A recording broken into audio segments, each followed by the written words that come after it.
Bom, o CNN 360 apresenta todo esse material que é novo, ou seja, o tema está aí quicando, para conversar agora com uma das maiores referências do Brasil no mundo nas discussões sobre política de meio ambiente. Ela foi candidata à presidência da República por 2 vezes, tornou-se uma das vozes mais críticas à gestão de Ricardo Salles à frente do Ministério do Meio Ambiente, que ela comandou anos atrás. Em pauta, desmatamento e economia, porque como você acabou de ver, há sim uma forte conexão entre os dois temas. Muitíssimo bem-vinda, Marina Silva. Vou chamá-la de senadora, referência ao último cargo que a senhora ocupou. É um prazer recebê-la aqui no CNN 360.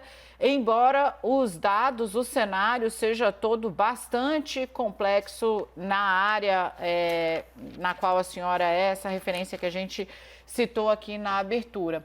Marina, eu queria falar um pouco sobre os últimos dados de desmatamento e o fato de que aparentemente cristalizou-se lá fora, inclusive em ambientes que são afeitos ao discurso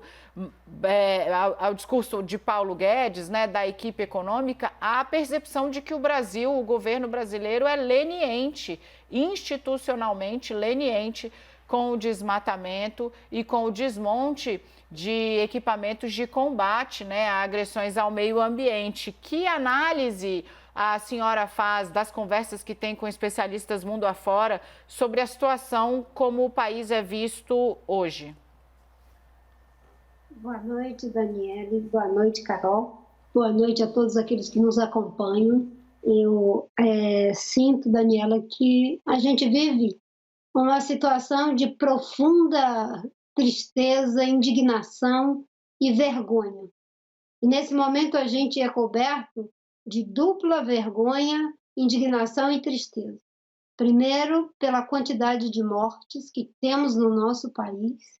Estamos próximos a chegar a mais de 100 mil, a cerca de 100 mil mortes. Nós estamos próximos de chegar a 3 milhões de pessoas contaminadas. E como se não bastasse todo esse sofrimento, e aí nós já temos que homenagear e agradecer a todos os profissionais de saúde por cuidarem da nossa saúde física e biológica, mas como se não bastasse tudo isso, a gente tem a morte da natureza. E a Amazônia está sendo sacrificada, tão sacrificada quanto estão sendo, não é, aqueles brasileiros e brasileiras que estão sendo negligenciados em suas vidas por uma visão que é negacionista. A mesma visão que nega a pandemia é a que nega o desmatamento, o garimpo ilegal, a violência contra os povos indígenas e tradicionais, e que tem essa atitude de desrespeito para com uma das florestas mais importantes do planeta. A Amazônia, responsável pelo equilíbrio do planeta, presta importantes serviços de regulação ambiental, é uma grande estocadora, é um estoque de carbono que, se for lançado na atmosfera, pode destruir, desequilibrar as condições que sustentam a vida. E nesse momento é exatamente o que você diz. Nós temos uma situação de completo descontrole. O desmatamento de 34,49%, comparado ao que tivemos em relação ao ano passado, no período anterior, é também um desmatamento que é superior em cerca de 71%, né, em relação à média dos últimos 4 anos. Isso é uma situação de descontrole. E o governo está nessa situação de descontrole não é porque não tenha experiência técnica que deu certo, não é porque não temos gestores que são capazes de dar conta do recado, não é porque não temos instituições públicas que sejam capazes de implementar uma política de prevenção e controle do desmatamento. É porque é uma estratégia. Como eu disse, o Observatório do Clima não é por inépcia, é uma estratégia de destruição da floresta que, tristemente, a gente está vendo arder aqui à nossa frente. O nosso país, que tem na sua bandeira o verde como símbolo das nossas florestas, a nossa bandeira está sendo queimada no território, no plano real. No plano simbólico, existem aqueles que demagogicamente fazem a apologia do verde e amarelo. Mas, nesse momento, o verde está sendo queimado e o amarelo está servindo para contaminar os rios da Amazônia, destruir as populações indígenas com o garimpo ilegal, por uma estratégia de um governo que não se preocupa em transformar o nosso país em um pária ambiental. Nós temos políticas que deram certo, comprovadamente, política, administrativa e cientificamente, que reduziram o desmatamento em 83% por mais de 10 anos. Certo. Em 1 ano e meio, esse governo destruiu tudo isso. Carol. Senadora, meu boa noite, mais uma vez bem-vinda, muito obrigada por aceitar nosso convite. Gostaria de abordar o tema meio ambiente junto com economia, afinal temos a fala de ontem do ministro da Economia, Paulo Guedes. Até que ponto a fala do ministro pode atrapalhar investimentos estrangeiros no nosso país? Atrapalha e muito.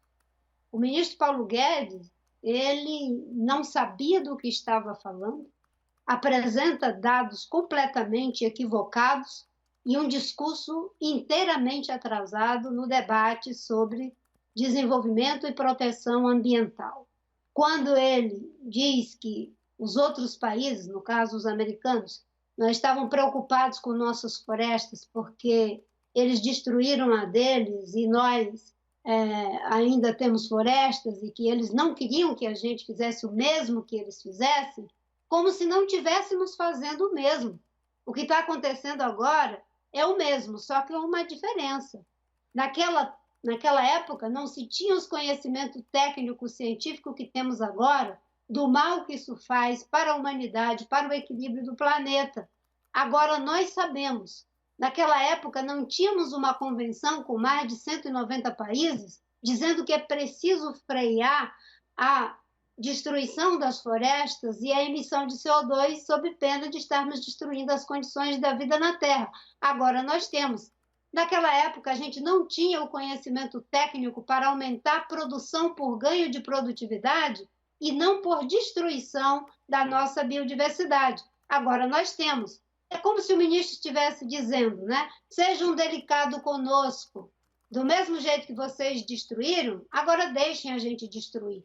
Isso é um atestado de que o governo não quer fazer o dever de casa, não é por uma questão de falta de capacidade, já disse, é por uma convicção, uma visão atrasada que está prejudicando o Brasil do ponto de vista econômico, social, cultural, político e inclusive do ponto de vista da nossa imagem no contexto internacional. O Brasil é um pária na saúde pública, é um pária em relação ao meio ambiente e direitos humanos. Tanto é que estamos numa situação em que investidores estão se recusando a investir no Brasil.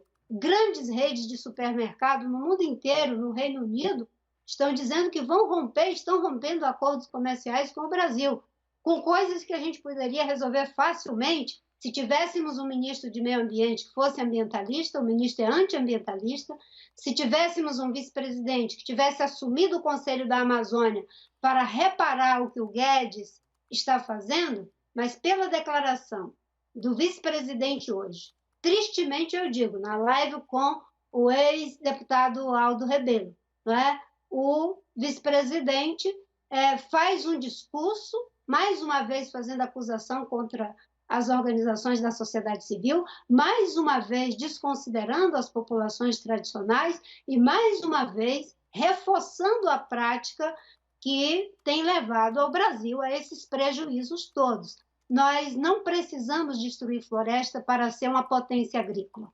Aliás, o Brasil, em vez de estar sendo demandado para proteger suas florestas, deveria estar ofertando, como já ofertamos no passado, proteção. Para ter uma ideia, o ano passado nós fomos o país que mais destruiu florestas virgens no mundo. 1/3 das florestas virgens que foram destruídas no mundo foi aqui no Brasil. Para você ter uma ideia, de 2004 a 2008, nós fomos o país que mais protegeu florestas. Nós fomos responsáveis por 74% de todas as unidades de conservação que foram criadas no mundo. É por isso que causa tristeza e indignação. E naquele período, Senadora. nós tínhamos uma economia que crescia uma média de 4 a 3% e uma agricultura que crescia na mesma média. Agora nós estamos vivendo a pior crise econômica, o país está, digamos, numa depressão econômica e nós temos esse descontrole do desmatamento.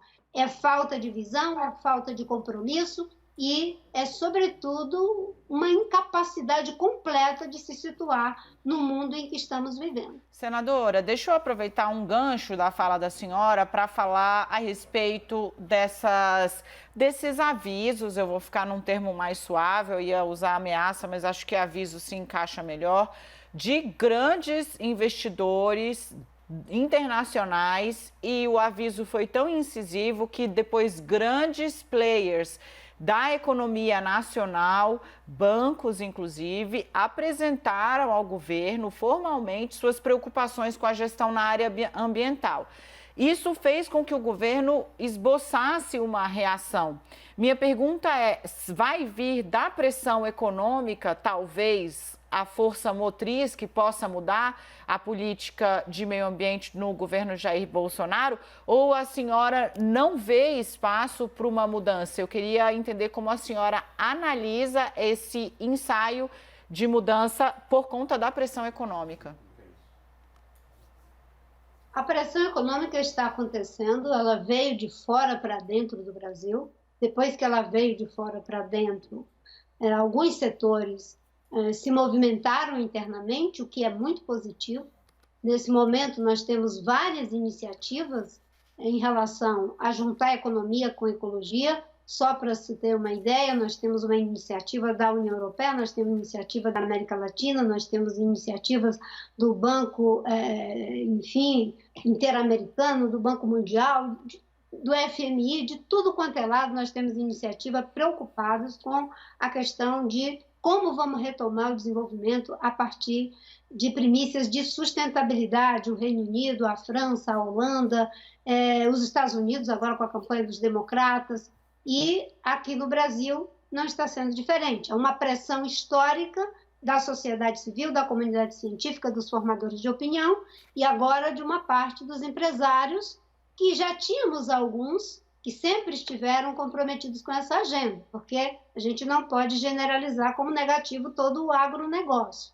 E essa pressão, ela serviu, inclusive, para que o governo, pelo menos, tentasse mudar o discurso por um período.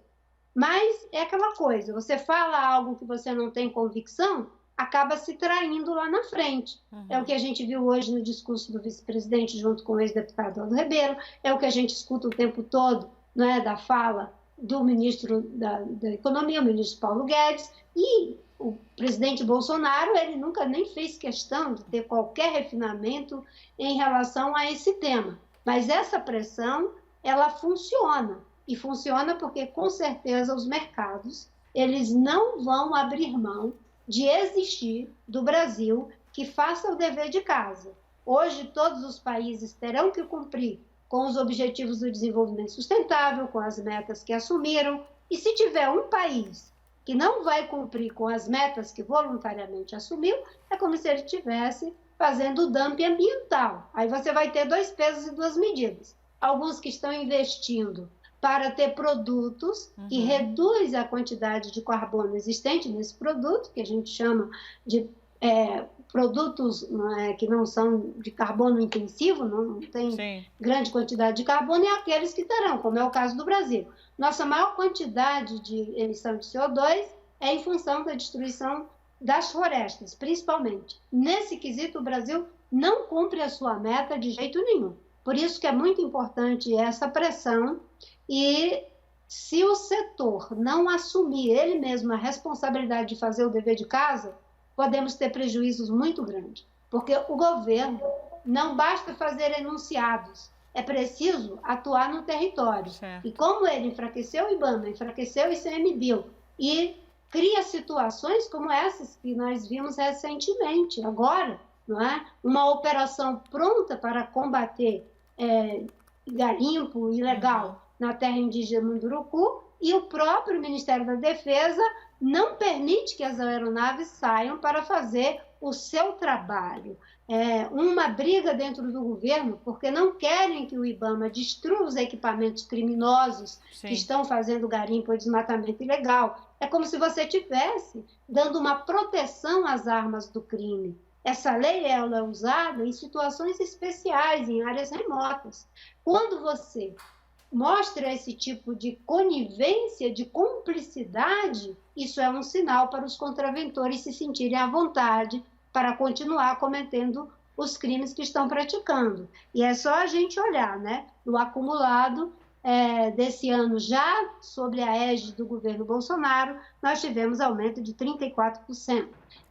Digamos, a primeira vez que um governo tem um aumento de mais de 30% seguidamente em relação ao desmatamento da Amazônia. Marina Silva, ela que já foi senadora, já foi ministra do Meio Ambiente, candidata à presidência. Agradecemos mais uma vez por falar conosco aqui no CNN 360. Eu é que agradeço e muito obrigada pela oportunidade. Acho que nesse momento é fundamental esse debate, inclusive propostas não faltam. A sociedade civil acabou de apresentar 5 medidas que ajudam a fazer com que o Brasil saia das cordas em relação ao desmatamento. É só uma questão de implementarmos aquilo que já deu certo. E o que deu certo foi o Plano de Prevenção e Controle do Desmatamento. Portas abertas.